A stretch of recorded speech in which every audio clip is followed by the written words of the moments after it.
Kahit hindi nagagamit itong si Gio Ambohot ay maraming mga teams na interesadong kumuha sa serbisyo nito. At ang isa sa nakikita natin dyan ay itong Phoenix Jewel Masters. Si Ambohot ay 6'7" na may tira sa labas at sa tingin ng karamihan ay babagay ito dito sa sistema ni Coach Jamaica Jarin, lalo na at nangangailangan sila ng mga additional scorers. Pwede rin naman magkaroon ng low post game ito si Ambohot basta bigyan ng chance na ma-develop. Ngayon, kung sakaling i-trade ng Converge itong si Ambohot dito sa Phoenix, ang tanong ay kung sino pwedeng kapalit. Well, sa tingin natin pwede dyan itong si Sean Manganti, isa ring batang player na maganda ang laro inside at outside at babagay din to sa sistema ni Coach Aldin Ayo. Pareho naman bata to si Manganti at si Ambohot at pareho sila merong tinatawag na malaking potensyal basta mabigyan ng minuto.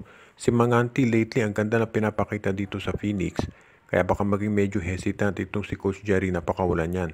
Pero kung si Ambohot ang kapalit na mas matangkad, ay baka pumayag na siya.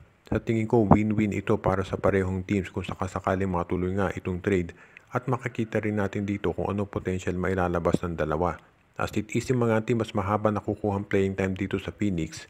Pero kung sakaling makuha si Ambohot ng Phoenix, baka mabigyan din ito ng minuto. Samantala naman si Manganti sa tingin ko magagamit yan talaga ni Coach Aldin Ayo.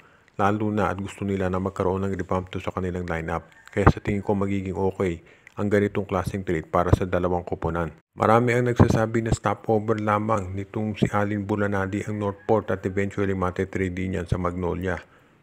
Ang Magnolia daw ngayon mukhang tinitignan yung posibilidad na magdagdag ng maraming scorers. Siyempre ang number 1 priority daw nila ay makuha itong si Arvin Tolentino. Pero sa ngayon mukhang tinitignan din nila na maidagdag pa doon sa kanila makukuhang players itong si Alin Bulanadi.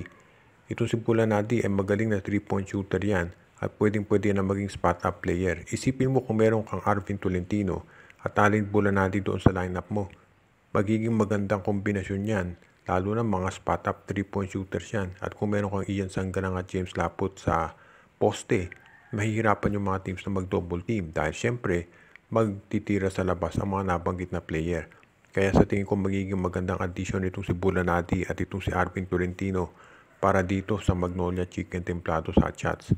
Ang tanong na lamang ay kung paano nila makukuha ang mga nabanggit na players. Itong si Tolentino nababanggit doon sa trade kasama si Calvin Abueva at itong si Bulanadi naman dahil bench player yan. Sa tingin ko mas madaling makukuha yan ng Magnolia Chicken Templados. Ang tanong na lamang ay kung sino kapalit. Posibleng si Rom De La Rosa, Jackson Corpus o kung sino pa mga bench players dyan. Pero kung value pag-uusapan, mas madaling makukuha ng Magnolia itong si Alin Bulanadi kaysa dito si Arvin Tolentino. Pero sa bandang huli, sa tingin ko, pareho yan na mapupunta sa Magnolia.